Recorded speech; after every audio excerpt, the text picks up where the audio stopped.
The title of our session is Dick Cheney versus Hiram Johnson, Utility Regulation in Texas and California. The title of our session suggests that there are lessons that we can learn from regulatory tradition. When we think of Hiram Johnson, California's progressive era governor, we think of political and economic reform. And oftentimes that reform took place in the context of regulation. Conversely, Vice President Cheney, who was formerly the chairman and CEO of Texas-based Halliburton Corporation, is in favor of a federally deregulated utility marketplace. The deregulation, at least as it has been practiced in California, has come at a very high cost. Okay. There's one more seat up here. I guess you can get that.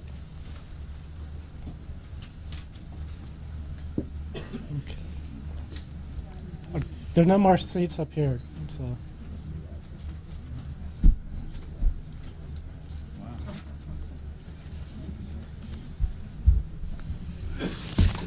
Oops. Okay. As we work to try and craft a solution to our current energy problems, should we look back towards California's progressive era, when regulation seemed to be the solution or offer the solutions? Or do we continue to restructure our utility industry and loosen energy price controls? Two different traditions. Which way do we go? We have four distinguished panelists with us today to help answer these questions, and I'll introduce each of them before they speak. Our first speaker is Professor Joseph Pratt. Professor Pratt is the Cullen Professor of History and Business at the University of Houston. Prior to his appointment at the University of Houston, he taught at Texas A&M University and the University of California at Berkeley. Professor Pratt has conducted research and written numerous articles and books on various aspects of the energy and utility industry. He's currently finishing a book on the National Petroleum Council. Professor Pratt. Let's try this. Can you hear me better like this, or if I'm carrying this microphone like this? You want the mic? All right. I don't want to bend. Maybe it'll come off, yeah. All right. Phil Donahue it is. All right. We have a good, diverse panel. We have a good, diverse audience, and we're trying to leave some time for us to talk when we get through. So I want to start by saying that I am a Texan, but I am not Dick Cheney, who, by the way, is not really from Texas. He's from Wyoming, a transplanted Texan. What I'm going to do, I'm a historian by training. What I'm going to do today for the panel is try to set a historical context to this debate over the two traditions that we're casting in the write-up as Cheney, who is philosophically averse to government intervention in the marketplace, and the Hiram Johnson tradition, which, if I could say it, the progressive tradition, the tradition of the 1930s in America, of saying there are practical problems out there, and sometimes the market's going to fail, and we're going to step in and use government to make it a little better in a democratic society. And that's all we've ever promised from politics, and that's all our democratic system's been able to deliver. And that's pretty good in world context to kind of, in Texas language, to kind of mosey toward tradition, to solutions, using democratic input and to supplement market forces, particularly when they're perceived to have failed. I'm going to start with my only historian's point out of four. The only historian's point, the context for regulation in the progressive period. At the turn of the 20th century, we were looking at an era of almost 50 years of sustained industrial growth in which there was no regulation. And in the perceptions of many voting Americans in the turn of the century, particularly in California, that market-based system had failed in numerous significant areas, one of which, the most visible of which, and it's important to us today, I think, in this discussion to understand, the railroad sector. Railroad is the first industry regulated. It was unregulated for the first 50 years. Very important, the center of the transportation system in America in that period, vital to the smooth functioning of the economy.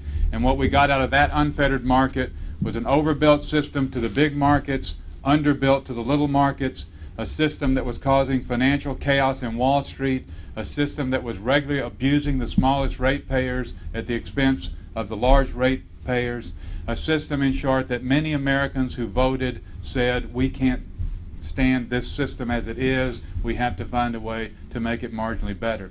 They created the first independent regulatory commission in 1887, the ICC, to regulate the railroads.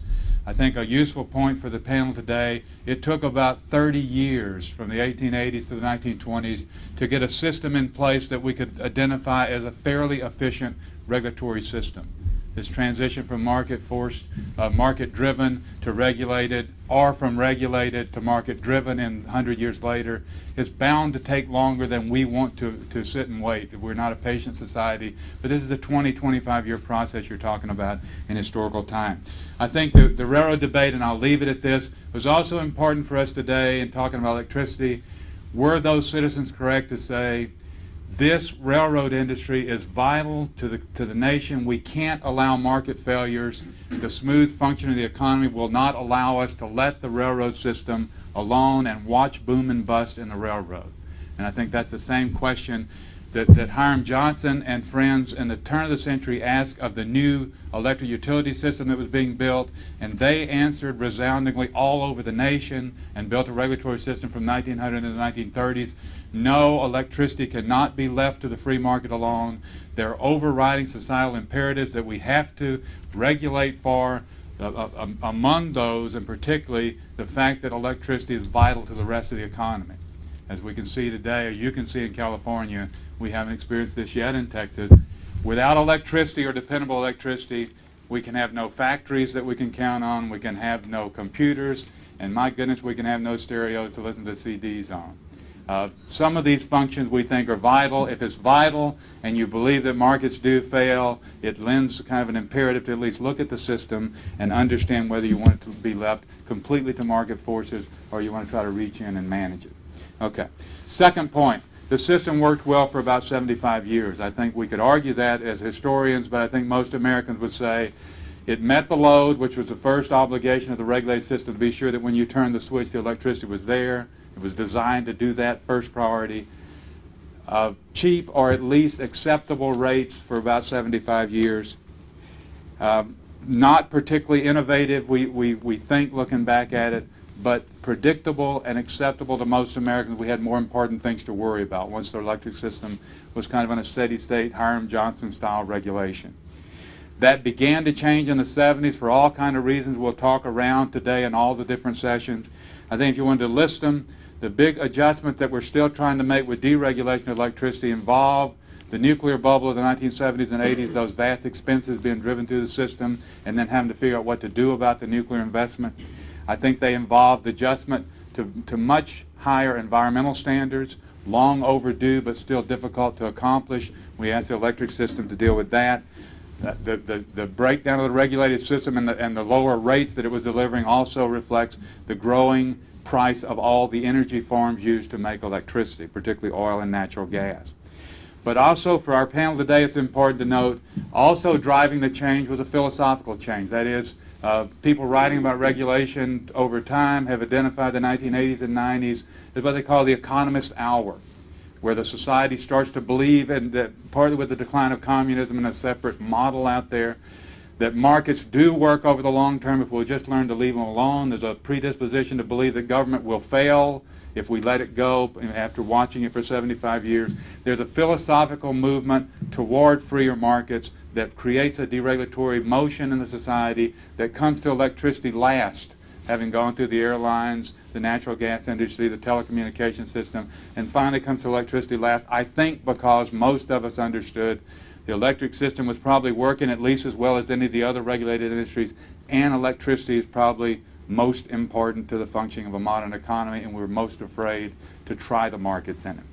Okay, and very quickly, I can help you compare Texas with California, which is the sub after the colon in the title of our session, having been involved with the Texas deregulatory system efforts. There's four real short differences. We are designing a deregulatory system a little differently, in part looking at your example. We're trying to make it a little more responsive to markets.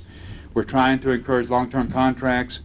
And we're trying to do things that would allow it to get through this difficult transition stage a little more easily. I think the key difference in Texas, though, and we need to confront this and we need to talk about it, the key difference is we have a surplus and you have a deficit in power when you start deregulation. We are blessed with a significant deficit.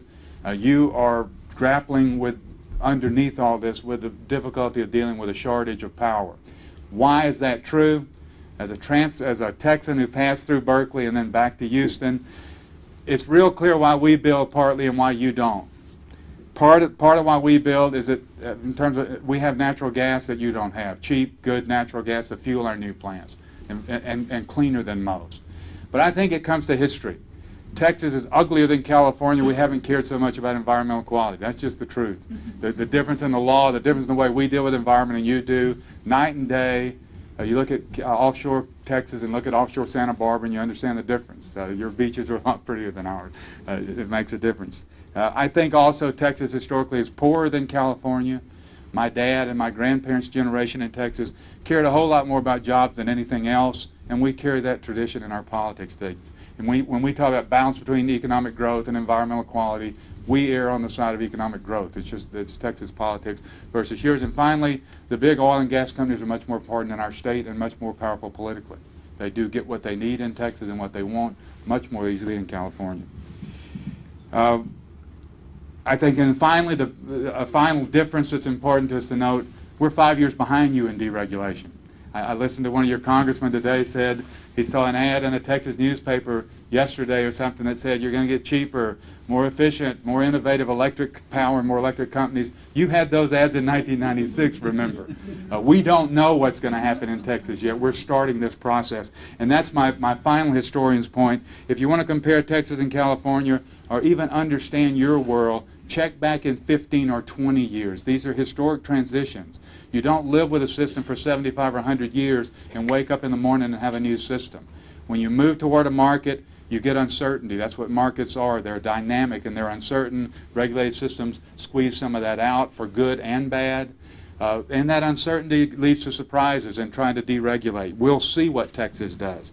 And I think that's the point I want to leave you with. We're not talking about a deregulated California system. We're talking about a deregulating system, one in motion, in transition. And I think in that motion, it is useful to sit here today and talk about whether Cheney's tradition, philosophically averse to government intervention, or the Johnson tradition is what you personally and you as voters in California and us as voters in America favor in this system. I don't think we have a choice to go back to the old system. Once you start dismantling, selling off parts, I don't think we can recreate Johnson's system. I think the choice is, are we going to push through as the natural gas industry more or less did and take the disadvantages in the transition and get to purer market solutions, or are we going to sit here and do what Johnson did at the turn of the 20th century here at the turn of the 21st and say, we have to be able to do this marginally better and create new types of government oversight, new types of government management to help in the transition period to something different than we had for almost a century. Thank you. Okay. Our second speaker is Catherine Oriucci. Dr. Oriucci holds a doctorate of public administration from the University of Southern California, where she wrote her dissertation titled Electric System Restructuring and System Reliability. Dr. Oriucci is currently a consultant with Energy Research and Consulting here in Sacramento and specializes in public management and regulatory policy.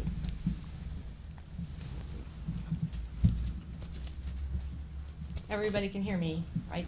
I'm really loud, so if I get too loud, just tell me to just quiet down. Okay. Hi, I'm really happy to be here today.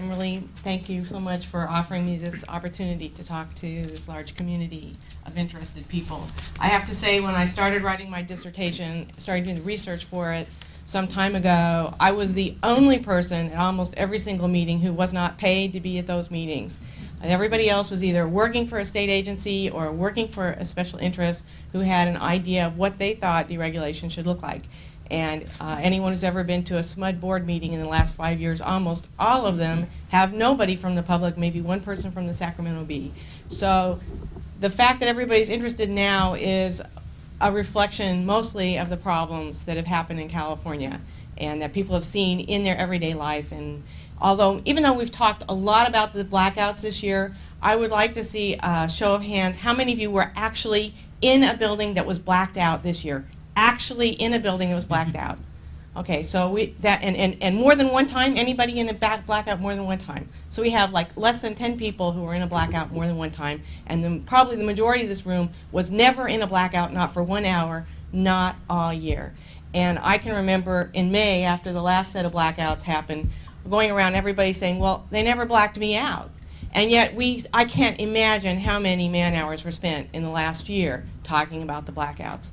So we don't have an overhead projector, so you are spared my overheads. But I do have some facts I would like to bring to bear as we go along. Also, I'd like to make a disclaimer. First off, my father was a free market economist, and I had many discussions with him as a youngster. He lived in Hawaii, where all the water in Hawaii is on that island. You don't get water from another state. And every once in a while there'd be a water shortage, and he would be in the kitchen with the faucet running. I would be the environmentally conscious teenager saying, Dad, turn off the water. And he'd say, it's not that there's not enough water in Hawaii, it's just the wrong price. And for free market economists, that's the way the world really looks. And you're never going to change the way a free market economist looks at any resource. And so that's something I grew up with, and I'm really experienced with that thought, and some of it rubbed off, some of it did not stick. Also, in regards to Mr. Cheney, my spouse is a 20-year employee of Union Pacific Railroad. Mr. Cheney used to be on the board of directors of Union Pacific Railroad. I've spent a lot of time talking about deregulation all my life, first with my father and now with my spouse, who's been in the industry where one of the key high points of his career was the abolishment of the ICC just a few years ago.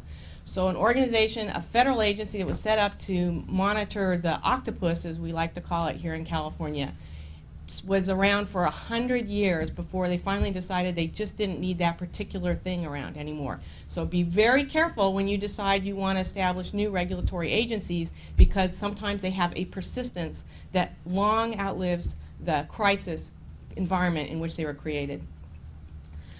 This is really a great story because it's got deregulation or regulatory reform and antitrust all wrapped in one tidy little package. There's a lot of twists in the plot. You have good guys and bad guys depending on where you stand.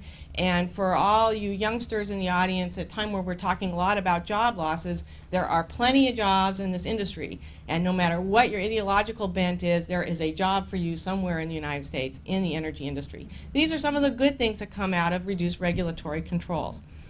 Also, I want to stress that there's a plethora of facts. There are billions and billions and billions of facts about energy. And every single person in this room, no matter how expert they are, has only a few of those facts at hand. And even the facts that they have at hand, sometimes the interpretation of those facts can be absolutely different from one person to another. So I guarantee you I will say something today that I'm not quite right about. And if everybody else doesn't do that, then they're better people than I am. But I know that no matter how much I study this and how much I work on it, you can never master this. And so like the idea that we can control energy, or we can control electricity, or we can control markets, those in my mind are kind of hubris. We cannot control the universe. And if we choose to, all we do is try to make the universe as small as any one person's mind. And since even in this room we have a huge diversity of opinion, think about how small that world becomes. Okay, what makes electricity different from other things? Most of us now understand the idea that the idea of storing it in quantity is not easy to do. And in that way, that's the most fundamental difference between electricity and natural gas, something that is a kind of deregulation that we're more familiar with.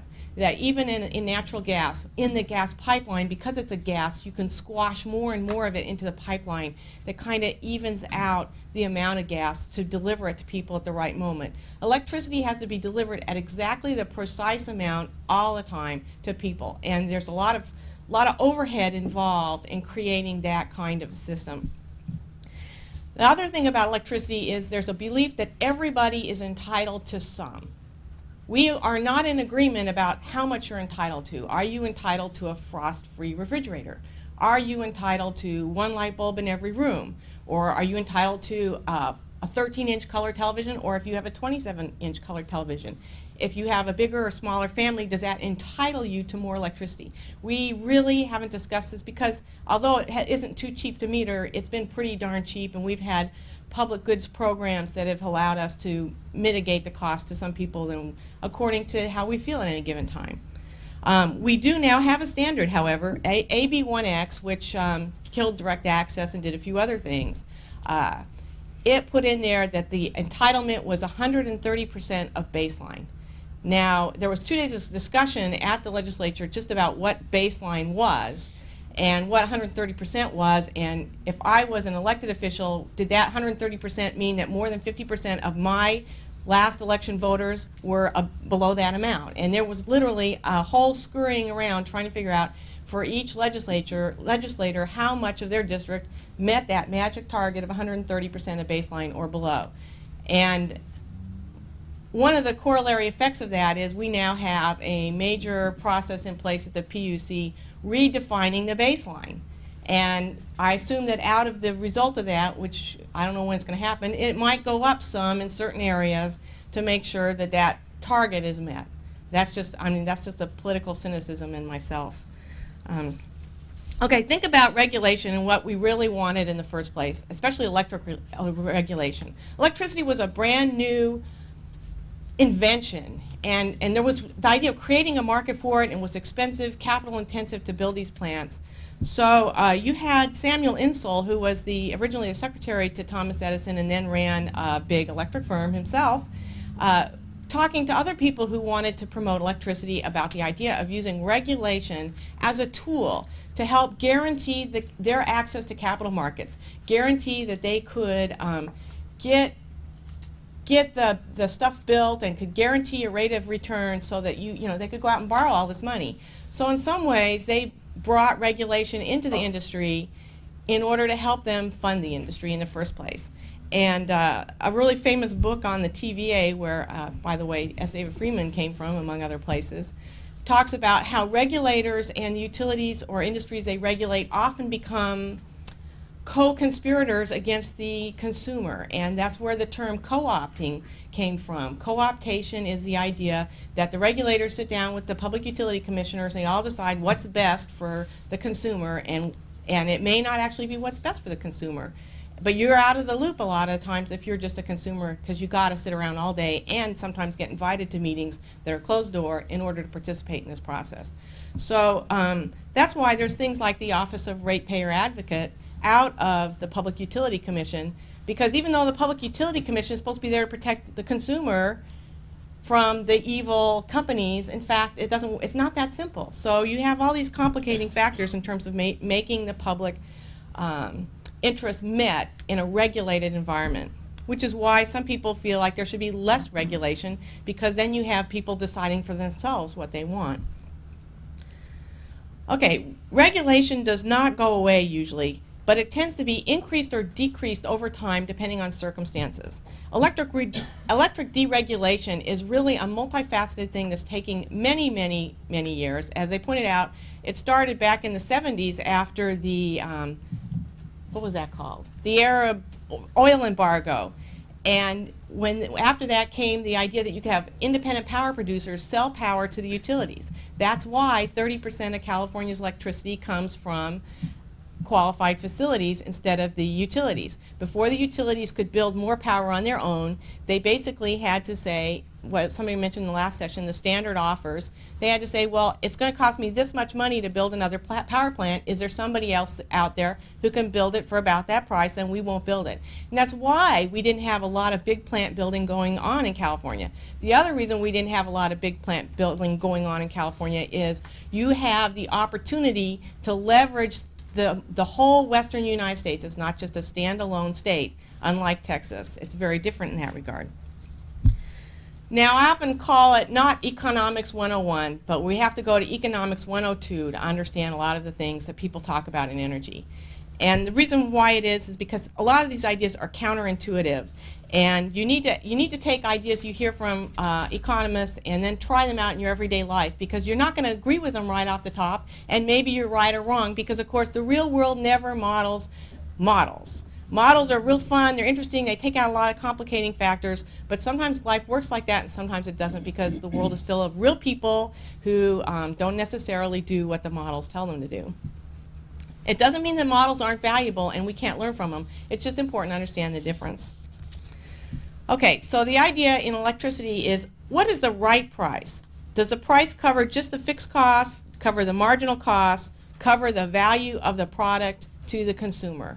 You can make a case for any variety of prices. The idea that in California right now that everything has to be cost plus is an idea that maybe or maybe not is a good idea. And one of the things about electricity is this idea of how much reliability do you want to pay for. If I build a cabin up at Lake Tahoe and they tell me, well, if you want it to be up, you want 724 power all the time, perfect, you're going to have to build, bring a little generator next door, and here's what it's going to cost you, and this is what it's going to take. But if you want to have power 6 days a week, 51 weeks a year, and then if there's a snowstorm, you build a fireplace and light the lamp, you get it for 1/10 the cost. A lot of people will say that's good enough for me. If I'm retired and I'm living on a pension and my biggest use of electricity is having my refrigerator stuff cold and to watch TV, I don't know if I want to pay an extra 50% in order to never have that single vary. However, if I'm running a server farm in San Jose, I do want that level of reliability. So one of the things that regulation and a single buyer, a monopsony situation, which is where California is for a lot of its market right now with the state buying, is you're buying a level of reliability that is not constant across all users. This is why this is one of the ideas about retail choice or direct access, and the great loss we had in California with the loss of direct access is that we no longer are able to say, look, I'm willing to take blackouts for 2 hours a day, any day of the week, any time of the day, if you can make my bill $10 a month. I would love to be able to have an electric company I can make an offer like that to. But it was not possible in California to do that kind of stuff. We know if you live in SMUD zone and you know about the air conditioning load management program, which is a mature technology, you know they can radio control and turn things on and off, and you could have all these kind of ideas. But when you go to a single buyer and you decide at some other level than the consumer level what's good enough, then you're really starting to eliminate the ability to have the kind of flexibility and elasticity in the market that's required for things to really get a lot better in a deregulated environment. And just like Professor Pratt said, it is a very, very slow process. Most people here were around when there was still a Ma Bell, and yes, we don't like to get the telemarketers calling during dinner, but you don't have to answer the phone, and if you have caller ID, you know it's them calling. So you can decide whether or not you want to participate with that kind of stuff, but you do have a huge amount of options, and frankly, I think that the number of cell phones that there are in this room today is a direct result of deregulation, because you have all these people who were able to access parts of the wireless spectrum and do a lot of different things that may not have happened if you just had a monolithic company. And I found a lot of times the idea that cheap enough and acceptable enough is a failure of imagination, because you just never would have imagined using things until you've got them in your hands and you start using them for all these wild ideas. I mean, like a fax machine. I first saw a fax machine, and the idea was you sent documents that way, and then you sent the courier across town with the real paper. And you think, this is like useless. And yet, if we look at how we use the fax machine today in 1,001 ways, it's related to the human imagination and what I consider the American imagination, a very strong entrepreneurial, individualistic spirit that takes these things when they get access to them and uses them in a way I cannot even imagine.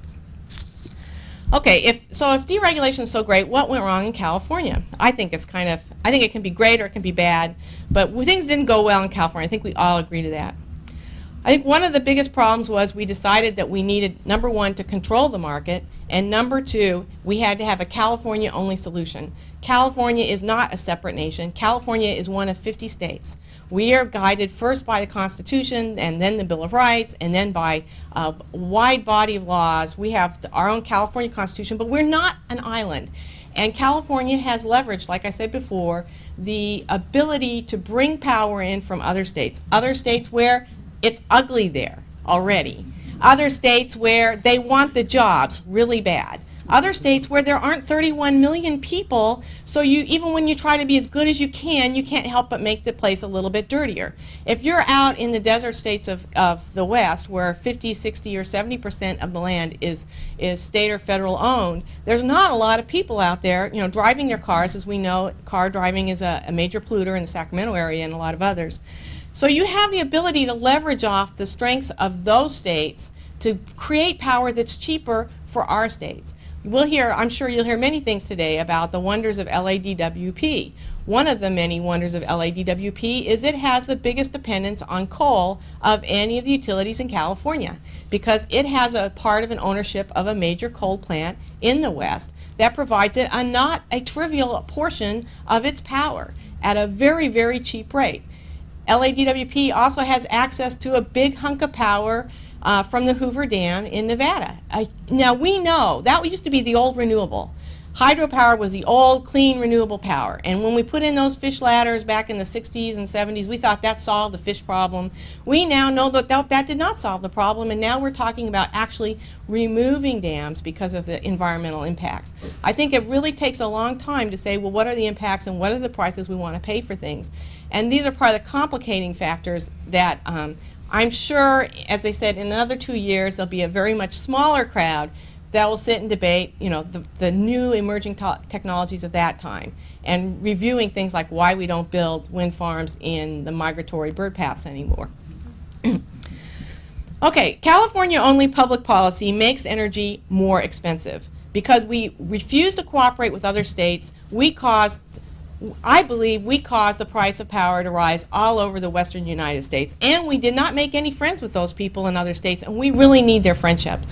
We lose like I said, the ability to cooperate with other states on cheap forms of energy. And frankly, right now, with our long-term contracts, we really ought to say, well, what is the cheap power that's left? Because we've taken this huge hit on these contracts, and what are our options there? We do have to acknowledge that in the California problem, that we did not set up deregulation in a way that helped us get the value of deregulation. It is not a fact that all of a sudden in 2000 we didn't have enough plants. There were basically the same amount of plants in California and in the West in 2000 as in 1999. And it is not a fact that our old plants were the problem. Those plants that were 50 years old in 2000 had to be only 49 years old in 1999. In 1999, the price of generation was 1 to 2 cents. So that alone should give you a sense that saying we're going to build our way out of this problem means we have failed to see what is really the issue. And that's where we get into, well, how are we going to look at this market thing? How do we get other states, the FERC, other experts involved to help us understand, well, what is in the market? Because we're not going to just build our way out of it in California unless you want to see those offshore rigs in Santa Barbara. Now, what's different between California and Texas? First off, as you pointed out, we're 5 years ahead. We have to do everything first in California. We have to do it our way. It's part of our culture. And then we got a lot of money, so we use a lot of that money. It sloshes around, and we make mistakes, but we clean them up. And I think we do have this cultural difference, which is that idea you brought up again, the California beach culture. We want to have a beautiful state. People want to come here and be in that beautiful state. And again, that's why you really want to cooperate with those ugly states. We do have a philosophic difference, and with Dick Cheney and others, when we talk about renewables and when we talk about conservation and energy efficiency. For the last 10 years in California, between 1990 and 1999, we only had about a 1% per year growth in peak demand. And for the last 2 years, we've had a decline. Now, we can say we all declined because we got paid 20% not to use less this year, but it doesn't matter why you've got the decline. It shows that we can decline, and we think in California that is important. States like Texas, I believe it's 3.5% to 4% growth per year. That's one reason why they build a lot. To them, it's not such a big deal. They don't really care if they, have lots of offshore oil rigs. Maybe they care more than they used to. I don't know. I haven't been there for a couple months. But the big deal is we do have a completely different design, and And what Texas is doing is just the retail choice or direct access. They're using their existing institutions. We created the Energy Oversight Board, the Power Exchange, the ISO, and these new institutions take a lot of time to make sense. And Texas is using its existing institutions. So that's a much more fundamental difference, in my opinion, than whether or not they have a surplus. Because we've seen in California that having a surplus is not adequate to create the market headspace you want. I'd just like to conclude by saying that the federal government really can be our good friend. But we have to want to be friends with the federal government. And I think that we have 50 states with 50 different ways of life, and nobody's trying to shove their way of life down California's throat. But we do have to respect the power of the Constitution. The Constitution says there's going to be interstate commerce. If we want to interact with other states, whether we want to or not, we will. And we can expect the federal government to act in ways to protect that. I just want to encourage you to say that this is a very exciting issue. It's not going to go away. It really isn't about the blackouts. It's not even about the contracts. And I'm hoping that in the future we can have a lot of fun talking about this without having so many headlines. Thank you. Okay, our third speaker is David Neunenkamp, who is currently the Chief Environmental Consultant with the Assembly Republican Caucus. He's also a member of the National Academy of Sciences Energy Policy Committee, and he's been involved with energy and environmental related issues for the past 37 years. Mr. Neunenkamp. Thank you. Good morning. Appreciate the opportunity to be here. I'm not seeing a lot of diversity yet on the panel. A lot of the things that I was going to share have already been shared.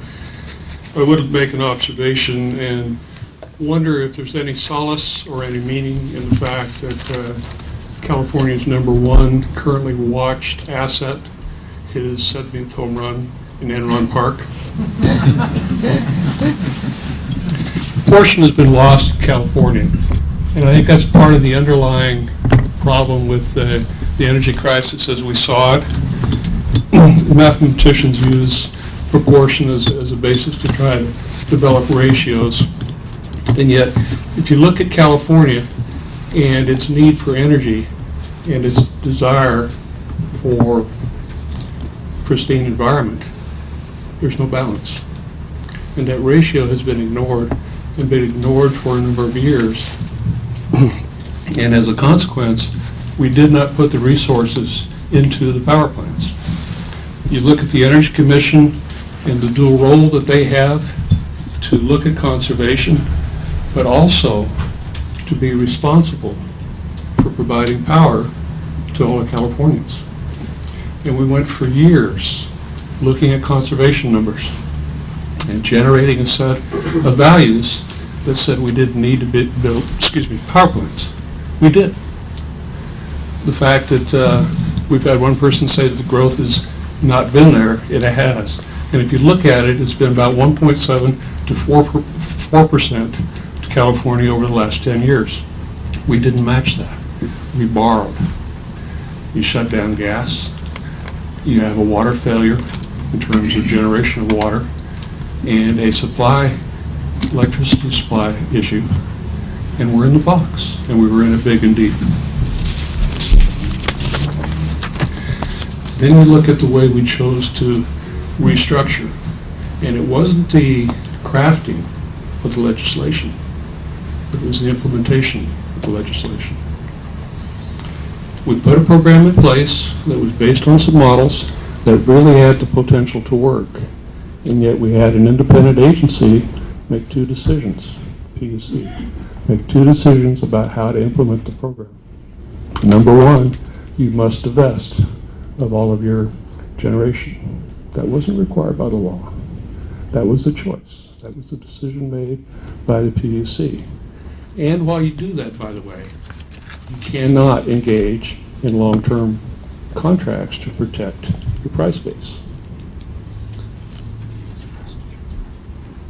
You totally screw the ability of the market to sustain itself, to plan, and to forecast. That was a regulatory decision. You have to forgive me. The energy crisis ended Monday when the governor withdrew his proclamation for the third extraordinary session because of the settlement with PUC and Edison. And as a consequence, my focus, since I'm a resource in the building, was to switch to the terrorist issue. And so I had to reconstruct from yesterday afternoon when I got called to be here to recreate for you. So I may be scattered for just a minute. But the power supply issue has been, I think, the underlying crisis. We've tried to attempt to address that through legislation. We've tried to attempt to address that through conservation. California's done a wonderful job in terms of being the second in the nation in conservation before the onset of the crisis to now well beyond that with our level of conservation. But our level of productivity has gone down. Our jobs have gone down. Our market position in terms of other resources has gone down. And we've become increasingly vulnerable. And at some point in time, if we're going to regain that, then the level of conservation will disappear. And the need for additional supply is going to be prevalent.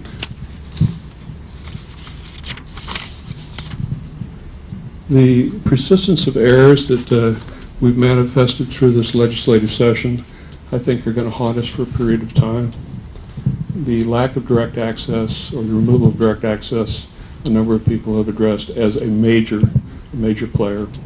The attempt to try to control the market through price is going to backfire and has backfired, and I think we can address that on a number of issues.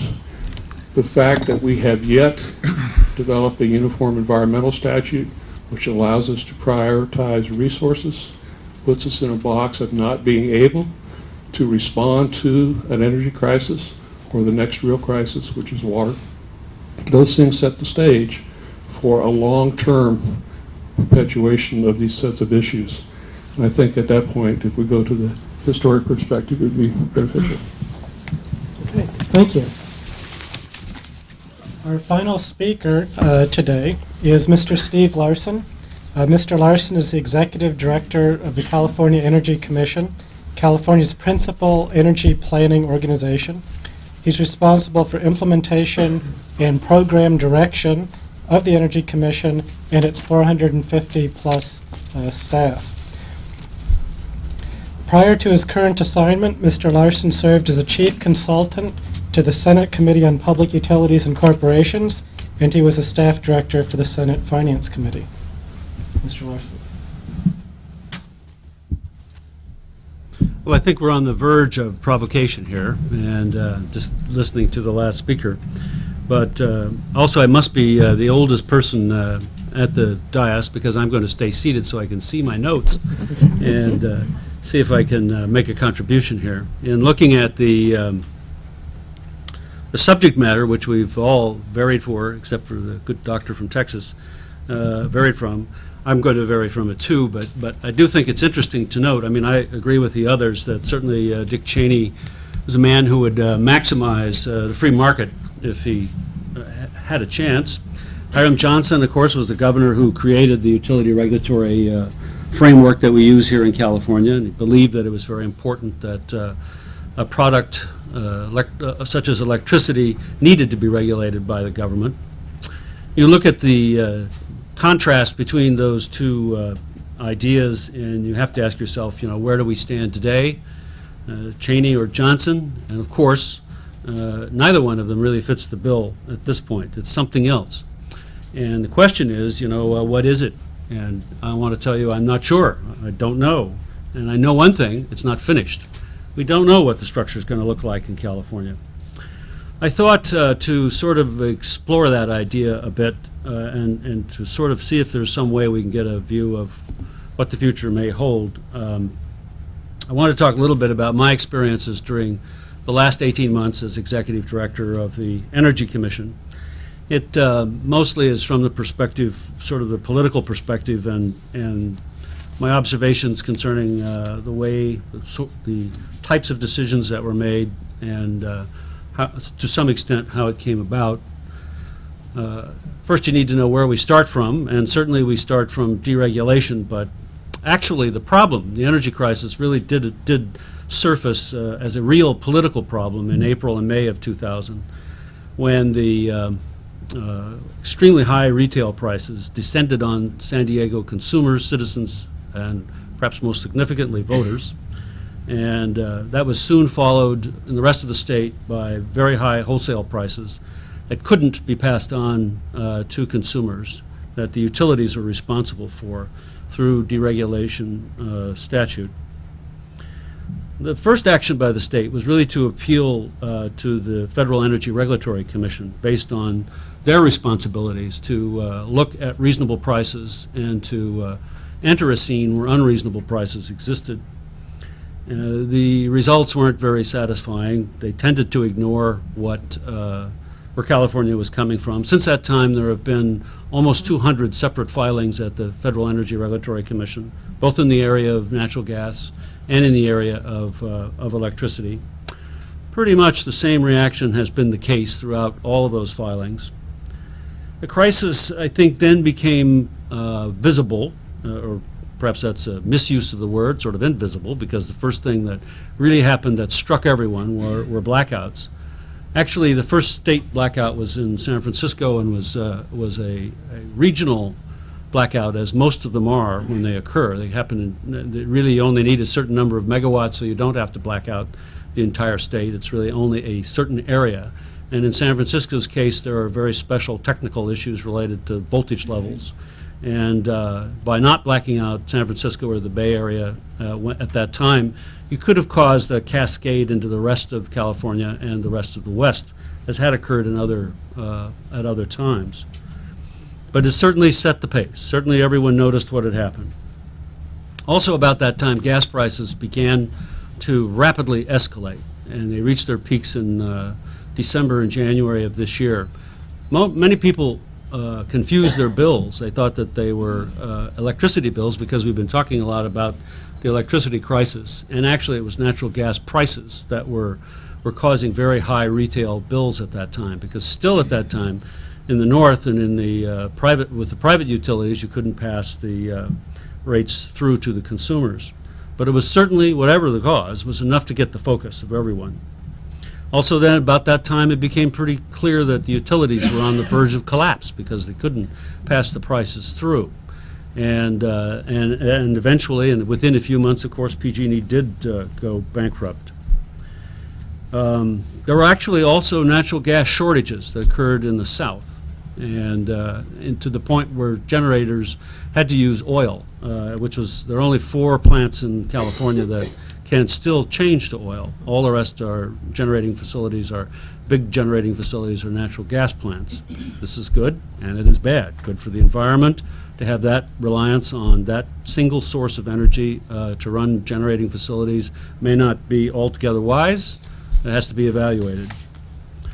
In fairly short order, though, the governor did begin to outline what his goals were, and those were pretty clear. First, keep the lights on.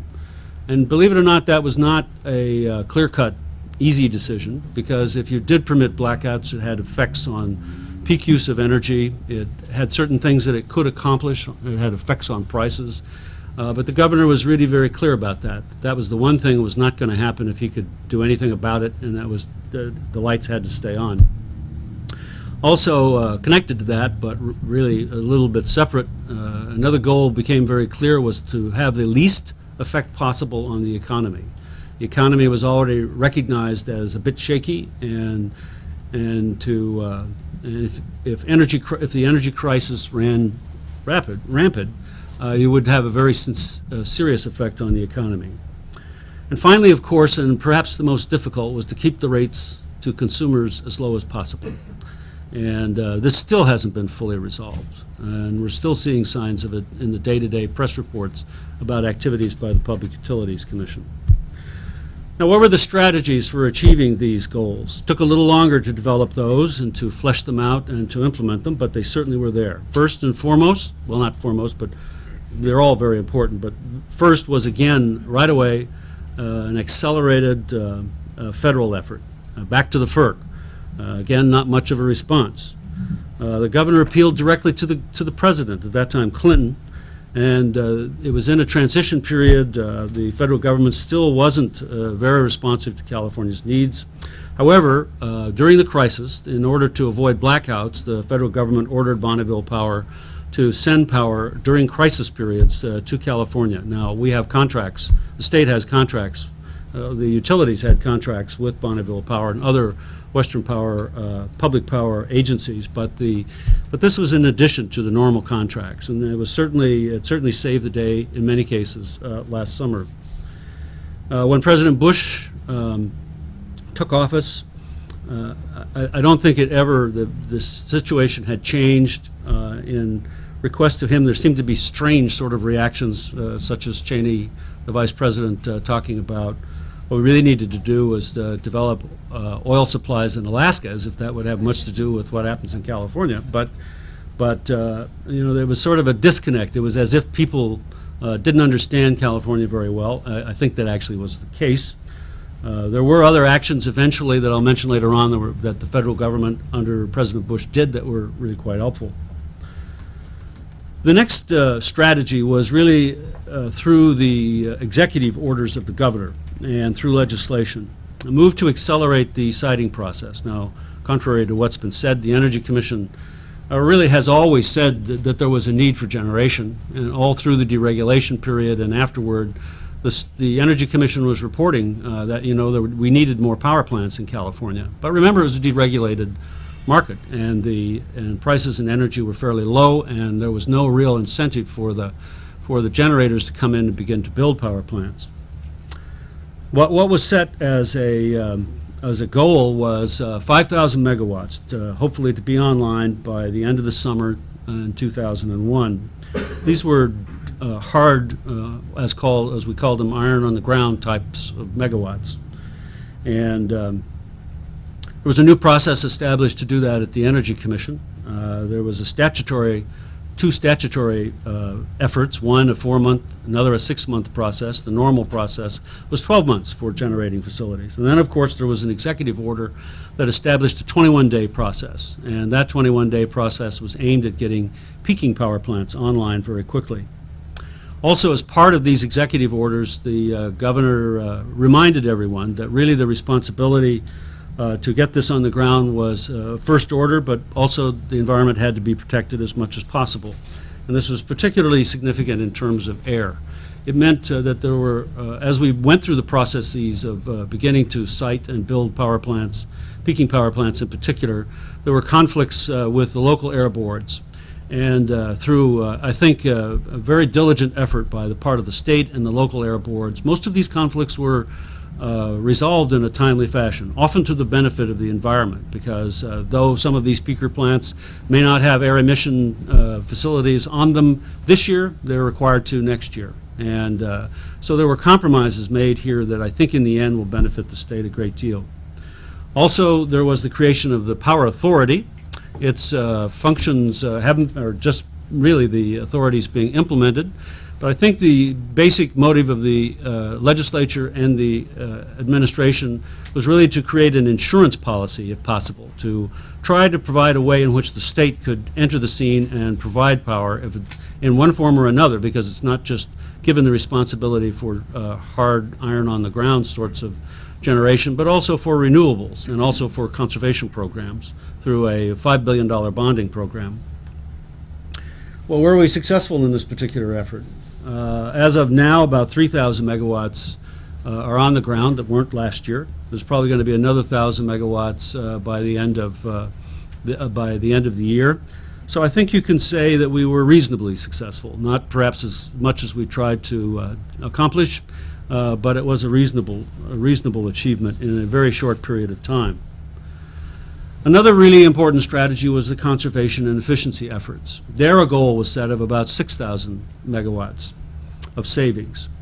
And the first thing that happened, and this was about a little over a year ago, was that at the Energy Commission we accelerated building standards by about 3 years. This, though, was really more of a long-term effort, because we didn't really see that as something that could be accomplished to any great extent in terms of saving megawatts by this summer. More significantly was AB 970, which was the first legislative effort. This was September of last year, in which $50 million sounded like a lot at the time. It turned out to be not too much at the time, but $50 million was allocated directly for support of different hardline sort of contributions of conservation, particularly to local governments, like changing out lights in street lamps, LEDs, beginning the cool roof effort in California. But in addition to that, last April, another $900 million was appropriated by the legislature to expand the programs that were in the 970 program and to add on a host of other programs aimed at achieving the goal of 6,000 megawatts. It's very interesting to note now that this year California spent more money on conservation than any other nation in the world, including the United States, if you take out California as a factor. The one other area that was really remarkable and sort of a sleeper was the voluntary conservation effort, in that people really responded to the media calls, to the discussion of the issue in the press. And just to look at or just to look at the results during the summer, both in terms of energy and in terms of peak load, the people of California responded by reducing those loads from anywhere from 5% to about 14%. And these are really remarkable achievements. Even in September, where the situation had changed some and people were perhaps less cognizant of what was going on the general energy front, 5.4% savings were made, and on the peak, 8.1%. Again, and we think that this is really more substantive than it looks. It's not just voluntary. It's not just people changing their minds and beginning to leave the lights on again. You know, many people changed out their lights. Through the 2020 program, they're now using new types of lights, and people are buying different kinds of appliances. 85% of all the sales of Blue Star appliances, the really efficient appliances, in the United States were in California this year. Pretty remarkable achievement. The goal was 6,000. We estimate that actually we saved about 7,000 megawatts in the conservation program. And I give it credit. I think that more than any other single feature, it was responsible for not having blackouts during this period.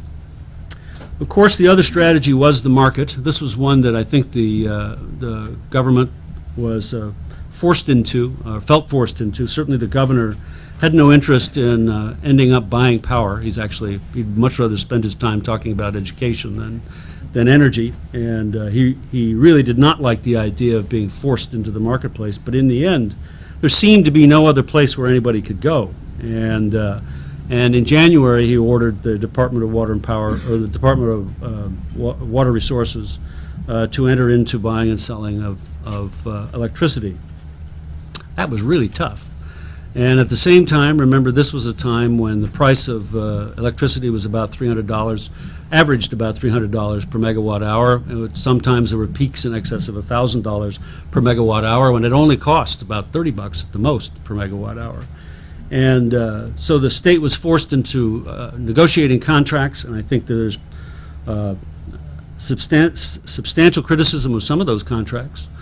Perhaps wisely, perhaps not. I hope we can renegotiate some of the contracts. But at the same time, we had to begin to buy and sell power, because generators would not sell to the privately owned utilities. And as we approached the summer, it seemed that things began to stabilize. You could actually watch on graphs what was happening in terms of power related to what was available. You could really begin to see the margins between what was available and what wasn't. But there still were some shortages and high prices. Natural gas was a crisis up until about April, and that wasn't sure at all where we were going to get the gas from. People were very reluctant to ship to California. Finally in April, which is the beginning of the storage period where you store gas for the winter, finally in April, through tremendous efforts by the state, the suppliers of gas began to permit it to be stored. And today, we have about 15% above the national normal for storage in gas, which has caused very low prices, the lowest prices in 3 years for natural gas in California, which should be pretty directly reflected in gas bills. And also, It means that we will not have problems during the winter in terms of supplies of natural gas. And so we have begun to make some efforts, some movement in a very positive way. FERC also acted to help, finally, by imposing during mid-year caps, or actually establishing a cap structure. And though the generators several times tried to push the caps up, the ownership by the state of the ability of the state to buy and sell power managed to keep the prices stabilized. And I think that is really a very positive achievement. So where are we now? Well, the way I've sort of described it in other discussions is we really are sort of like an operating room, and it's sort of a MASH operating room, where we've had this patient on the table a long time. A lot of people have tried a lot of different things. Some things have been more successful than other things. The patient seems to be stabilized. There's a lot of blood around the place.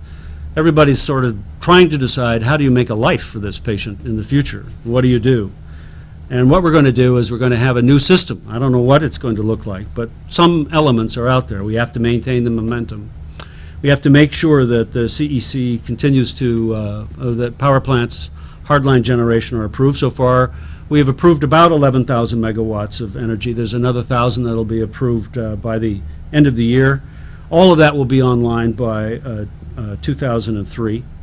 The conservation efforts are truly beginning to have an effect, and you can see it each month as the hardline conservation efforts, the different types of programs that we've spent money on, begin to replace some of the voluntary conservation that is ebbing. In addition to that, there's a commitment to renewables. 12% of California's supply now comes from renewables. The governor committed to 17% in 5 years. I think most people feel we can get to 20%. I think that because of the security issues that have been raised last month, renewables take on a whole new interest as far as the state is concerned. And I would not be surprised if we really do begin to focus more on trying to find ways of coming to grips with that. There's the Power Authority. There are many issues left to be dealt with. Some of the issues, the role of the Power Authority, we seem to be headed down a road toward public power. Certainly the Power Authority is beginning to submit applications to the Energy Commission relating to peaker plants. Is the state going to own peaker power in the future? Is it not? I don't think these issues have been decided. The governor has said that we want to be extricated from the market as soon as possible by developing new publicly owned power. I don't know if you do get extricated from the market. We seem to be successful in the marketplace in stabilizing prices. Those are issues that still have not been resolved. Who owns or what happens to the transmission lines? We're building a lot of generation. You can't put the generating plants in areas that we don't need them. You can't put them in areas where we have old transmission systems that can't take the new load. So there has to be someone who has to address the transmission systems very quickly. And then, of course, there is the third leg. There's electricity, natural gas, and there's the petroleum issues, that the other part of energy those issues are about to come to the front of the table again when we start talking about how we substitute ethanol for MTBE, and whether it's done next year or later. It's a very fragile system that we have at the moment. Some applications before the Energy Commission now, people are having second thoughts. They're beginning to withdraw those applications. They don't know what will happen with contracts. They don't know what will happen with the Power Authority. They're not sure. They also know that a lot of generation has been permitted and a lot is online and that things have stabilized. Maybe it just isn't worth it, the large investments that have to be made in new generation facilities. There are lawsuits regarding the DWR contracts. Anything happens with those contracts and the game changes. Natural gas storage reserves, we still need to maintain that. What will happen? What will be the state's role in determining how that happens? The old generators, they have to be retired. Are new generators, new more efficient thermal generators going to replace them, or are we going to move more in the direction of renewables? The role of the utilities, entirely new situation in that we have a bankrupt utility and a not bankrupt utility. What are they going to be doing in the future? How are they going to take over the marketplace if that's the direction that's chosen? And we should not forget that the cap structure imposed by the Federal Energy Regulatory Commission expires on September 30th. 2002, one should not forget that that's a month before the elections. And that may indeed be the most significant. In conclusion, we're in the middle of things. We don't know what the outcome's going to be. We know that a lot has happened. We know that a lot more will happen. I'm sort of reminded of a story in David McCulloch's book, John Adams, where at the end of the book, these two great patriarchs of the Revolution, they're now patriarchs, they were just revolutionaries during the Revolution, but they're really icons at the end of their lives. They're the last of the Founding Fathers, and they're writing to each other, and they've established themselves again in an intimate relationship. And they're talking, John Adams talks to Thomas Jefferson after 50 years, and he says, looking back, he says, you know, it really is interesting. Here we are. We're trotted out for every July 4th, and, you know, and we're ancient. And, you know, we look back to the Revolution, and it looks pretty good. What we did, you know, the structure we built, everybody says it was done by Renaissance men, geniuses of their times. And then there's sort of an aside, and he says,